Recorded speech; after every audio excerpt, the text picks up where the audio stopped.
Allô tout le monde, me revoici, le papivore en vogue. Aujourd'hui, je vais vous faire un review d'un livre qui m'a été conseillé. Et en fait, ça s'appelle Alice de Patrick Sénécal. En fait, pour commencer, j'étais à la recherche d'un livre d'horreur. Donc, j'ai pensé à lire du Stephen King. Puis plus précisément, je pensais lire la série Ça. Donc, j'en ai parlé à quelques amis. Il y a du monde que j'ai rencontré et on m'a conseillé de lire Patrick Sénécal. Alors, on m'a conseillé de lire Alice de Patrick Sénécal. Et alors, ce livre-là, il n'est pas à moi. Il m'a été prêté, donc je l'ai lu. Et j'ai quand même une bonne opinion par rapport à ce livre. Donc, et ça a quand même satisfait un peu mon envie sur l'horreur. Sur le thème de l'horreur et tout, voilà. Donc, pour commencer, je vais vous parler un peu de l'auteur. Patrick Sénécal est né le 20 octobre 1967 à Drummondville. Il est scénariste, réalisateur, écrivain. Et on le surnomme souvent le Stephen King québécois. Donc, en fait, il est souvent comparé à Stephen King. Et il écrit des romans de style horreur. Patrick Sénécal a aussi également étudié à l'Université de Montréal, puis il enseigne le cinéma, le théâtre et la littérature au cégep de Drummondville.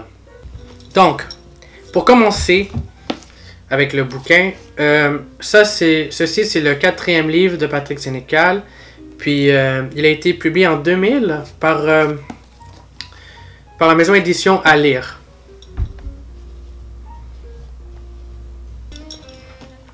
Sur la page couverture, on peut également trouver quelques personnages du livre, dont Alice. Ici, je ne me rappelle plus si c'est Cher ou Bone. Et ici, on peut retrouver Verru. Donc, l'auteur s'inspire de Alice au Pays des Merveilles de Lewis Carroll.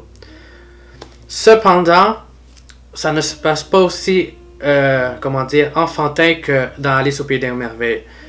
Ici, la protagoniste Alice passe par plusieurs péripéties qui sont quand même assez tordues et morbides et qui sont souvent présentées dans des contextes où que la drogue, la prostitution, le sexe sont quand même assez présentes. Je voudrais même que les thèmes principaux dans le livre, c'est la drogue, la prostitution, le sexe, le meurtre, l'argent. Donc, c'est quand même assez twisted, comme je pourrais dire. Donc, voilà.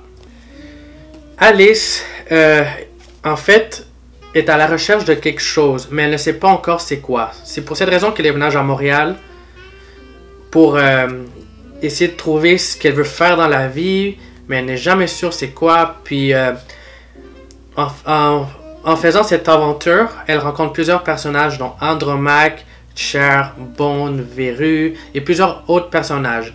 Et sans mentionner que ces personnages-là sont tous vraiment bizarres. Donc, des fois, c'est irréaliste. Je peux même dire que, vu que c'est inspiré d'Alice au Pays des Merveilles, on peut dire même que c'est un roman assez surréaliste.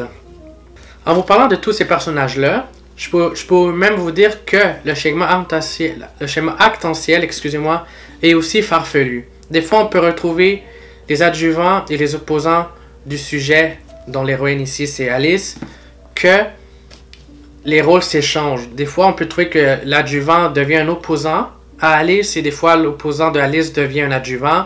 Donc, ça s'entremêle beaucoup. Et voilà, donc, aussi, dans le livre, on retrouve beaucoup de figures de style et beaucoup de métaphores. Donc, les deux personnages, Cher et Bone, eux font souvent des jeux de mots. Puis c'est quand même drôle parce que les jeux de mots qu'ils font sont quand même assez sadiques. Donc, voilà.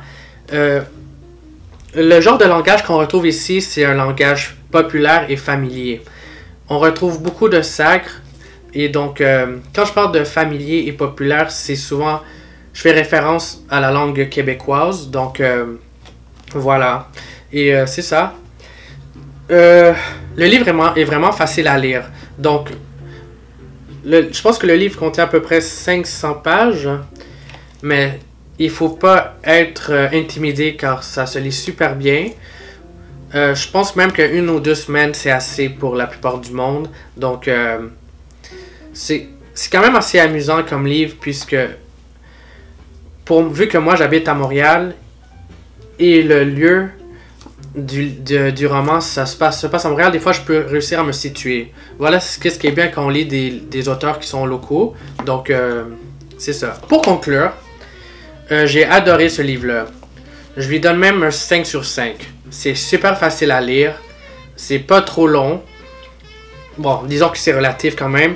Et ça a quand même attenché ma soif d'horreur. Donc, merci aux personnes qui m'ont vraiment conseillé ce livre-là. Même moi-même, personnellement, j'ai réussi à convaincre 2 personnes de le lire. Alors, et tout ça juste en parlant des affaires quand même assez twisted qu'on retrouve dans le livre. Ils ont trouvé comme... Je les ai expliqué comment c'était intense comme livre, puis ils étaient... Comme j'ai réussi à les convaincre vu que c'était quand même assez intriguant. Donc, c'est ça. Alors, c'est un 5 sur 5 pour moi. Donc, merci d'écouter ma vidéo. Alors, si vous avez aimé ça, n'oubliez pas de like. Et si vous avez des commentaires ou des questions, n'oubliez pas de les écrire en dessous. Et donc, merci beaucoup tout le monde et on se revoit à très bientôt.